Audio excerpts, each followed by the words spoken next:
Seja bem-vindo a mais um estudo do Vem e Segue-me aqui na Rádio Sud no horário meio-dia e 9 horas da noite e também aqui no meu canal no YouTube, Escola Dominical Brasil.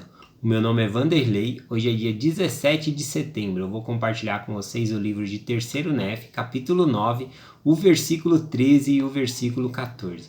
O que está acontecendo nesses capítulos aqui é que Samuel, o profeta lamanita, ele tinha profetizado que na ocasião da morte de Jesus Cristo, eles recebiam um sinal na face dessa terra aqui.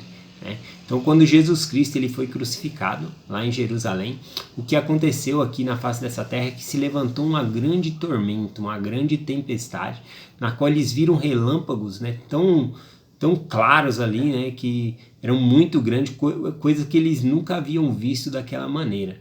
E eles viram furacões que levaram pessoas, houve um terremoto na face da terra ali, lugares que eram planos, né, se tornaram em montanhas, estrada que eles tinham ali sumiram, né, estrada que eles haviam criado, e lugares de montanhas também tornaram-se plana.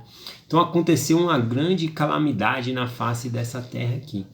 E por causa dessas calamidades houve grande destruição, houve cidades ali, né, que foram submergidas no mar, outras foram soterradas, outras cidades foram incendiadas. Então houve uma grande destruição na face dessa terra. E Samuel, o profeta lamanita, falou que também na ocasião da morte de Jesus Cristo haveria trevas na face dessa terra por um período de 3 dias. E essa treva ela é semelhante ao que se encontra em Êxodo lá na Bíblia, no Velho Testamento, no capítulo 10, quando Moisés ele envia uma das pragas ao Egito para que Faraó ele liberte o seu povo. Ele mandou uma treva tão espessa ao Egito ali, né, que é mencionado lá que ela é palpável, né, quase dá para pegar naquela trevas ali, né. Imagina uma neblina, né? Uma neblina tão densa que não dá para enxergar um palmo à distância do seu rosto aí. Agora imagina essa neblina, porque a neblina ela é branca, né? Imagina essa neblina negra, né? Escuro, não dá para ver nada. Então a diferença da escuridão que teve lá no Egito para cá é que a escuridão lá no Egito houve só no Egito e o povo do Senhor, do convênio lá, eles tinham luz, mas os egípcios não tinham. Já na face dessa terra que todos estavam em completa escuridão, né? E o que aconteceu? Enquanto eles estavam nessa escuridão, eles ouviram uma voz, e essa voz era a voz de Jesus Cristo, e ele começou a anunciar as coisas que havia ocorrido na terra ali, das calamidades. Ele falou que algumas cidades ele soterrou por causa de suas iniquidades, para esconder, né, as suas abominações ali. Outras cidades ele submergiu no mar, e no versículo 9 ele menciona, né, a cidade de Jacó-Bugate, que é a cidade do rei Jacó e de seu povo ali. E ele fala que Jacó, dessas cidades que foram destruídas, a cidade de Jacó-Bugate era a mais iníqua de todas, porque entre elas tinha combinações secretas, e por causa de Jacó que houve a destruição e a paz na terra ali, porque ele fez combinações secretas e matou o juiz supremo, destruiu o governo dos juízes, né, entre os nefitas ali. Então por causa disso a cidade de Jacó-Bugate ela foi queimada junto com seus habitantes ali. Então nessa voz estava falando todas essas coisas, e após dizer que essas cidades foram destruídas por causa de suas iniquidades, porque eles estavam matando os profetas que eram enviados, porque eles estavam em grande iniquidade, né? Então expulsando os profetas, matando. Então olha o que o Senhor, né, nessa voz ele fala aqui ao povo que sobreviveu no versículo 13 e o versículo 14. Diz assim: ó vós todos que fostes poupados, porque ereis mais justo do que eles, não volvereis a mim agora? Arrependei-vos de vossos pecados e convertei-vos, para que eu vos cure. Sim, em verdade vos digo, que se vierdes a mim, tereis vida eterna.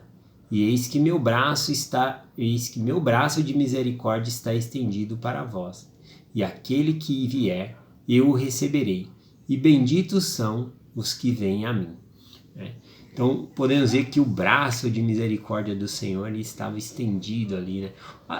Aliás, o Senhor na sua justiça ele é muito misericordioso, até mesmo quando ele está sendo justo, ele está sendo misericordioso conosco.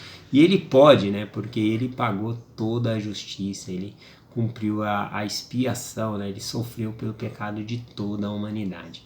Bom, enfim, se você reparar aqui no versículo 13, ele está falando que esse povo que sobreviveu, ele é mais justo do que aqueles, né, que haviam apredejado os profetas, matado os profetas e estavam em grande iniquidade. Então eu penso o seguinte, que não é preciso ter muito esforço para ser mais justo do que uma pessoas que estavam fazendo esse tipo de iniquidade, com combinações secretas, assassinatos. Então basta fazer um pequeno esforço ali. Então não é que esse povo era justo, né? Apenas eles estavam sendo mais justos em comparação àqueles que eram mais iníquos, né? Ou seja, eles estavam sendo um exemplo para aqueles que eram os piores exemplos, né? E é muito fácil a gente ser exemplo daqueles que não estão guardando os mandamentos, né? O mais difícil é ser exemplo daqueles que são fiéis. E Paulo ele fala sobre isso, tá bom? Eu vou compartilhar sobre isso hoje, ó. Lá em 1 Timóteo capítulo 4, versículo 12, o apóstolo Paulo diz o seguinte: mas ser o exemplo dos fiéis, na palavra, no trato, na caridade, no espírito, na fé, na pureza. Então não é para nós sermos exemplo, né? É muito fácil ser exemplo de quem já não está guardando os mandamentos, mas o Senhor ele quer que nós sejamos exemplo daqueles que já são fiéis, ou seja, nós temos que ser zelosos. E aqui o apóstolo Paulo ele faz uma lista, né, de coisas pelas quais nós devemos ser um exemplo entre os fiéis ali para os fiéis. Ele fala que ser exemplo na palavra, no trato, ou seja, na sua conduta, no seu comportamento, você tem que ser um exemplo. Na caridade, no espírito, na fé e na pureza. Então, essa é a lista aqui que Paulo ele cita. Tem um outro versículo também, uma carta que Paulo ele enviou a 1 Tessalonicenses capítulo 1, versículo 7. Né? Ele diz assim: de maneira que fostes exemplo para todos os fiéis na Macedônia e na Acaia. Bom, os Tessalonicenses eles se converteram de tal maneira ao Senhor que eles abandonaram os seus ídolos, eles eram fiéis, né, em todas as coisas ali que lhe eram pedidas. E esse exemplo de fidelidade e de fé foi conhecido nas outras cidades, né, na cidade da Macedônia, na cidade de Acaia. Foi um exemplo ali para todas as igrejas nas outras cidades que estava tendo. Olha que beleza, né, entre os Tessalonicenses. Essa palavra aqui que Paulo fala, né, que é um exemplo entre os da Macedônia e Acaia, me faz lembrar a minha estaca aqui. A minha estaca é a estaca Campo Limpo, e dentro da nossa estaca tem uma ala chamada Macedônia. E sempre quando nós fazemos uma gincana e que tem pontos ali de fazer indexação, de fazer genealogia, essa ala Macedônia ela é um exemplo, né? A gente sempre quando chega no final dos pontos ali, a gente consegue ver que o número, né, que eles conseguiram fazer é muito, muito superior do que as outras alas que também estão um exemplo, estão se esforçando fazendo ali, mas é muita diferença, né? Então a ala Macedônia no requisito indexação, no requisito de fazer indexação, de genealogia, ela é um exemplo dos fiéis, tá bom? Bom, isso eu estou trazendo de alguns anos para trás aqui que eu me lembro, né? Esse ano agora teve... Eu lembro também que quem estava nessa ala Macedônia era o Haren, né? A sua esposa, eles amavam fazer esse trabalho de genealogia, de indexação. Então eles incentivavam muito os membros a fazer. Então os membros iam, né? Pegavam essa empolgação e faziam muito, né? Então, para mim, a ala Macedônia era um exemplo dos fiéis em indexação, em fazer genealogia. Bom, então só fazendo o comentário que nós devemos ser exemplo dos fiéis. Bom, vou terminar aqui com um discurso do Russell M. Nelson na conferência de abril de 2010. Né? Na época ele fazia parte do coro dos 12 apóstolos. Ele conta, né, que um dia ele viu um anúncio engraçado, né, uma placa engraçada num centro de treinamento missionário, numa quadra bem grande, a qual tinha um cartaz escrito assim: só quem pode jogar é somente missionários, né, de tempo integral, né? E aí eles foram lá e as pessoas mudaram a placa, né? Todo membro é um missionário, né? E aí ele fala sobre ser exemplo dos fiéis. Nós devemos ajudar as outras pessoas que todos nós somos missionários, ajudar as outras pessoas a conhecer o Evangelho, que todos nós, a responsabilidade de compartilhar o Evangelho é de todos nós. Então compartilhe essa mensagem em nome de Jesus Cristo. Amém. Até amanhã.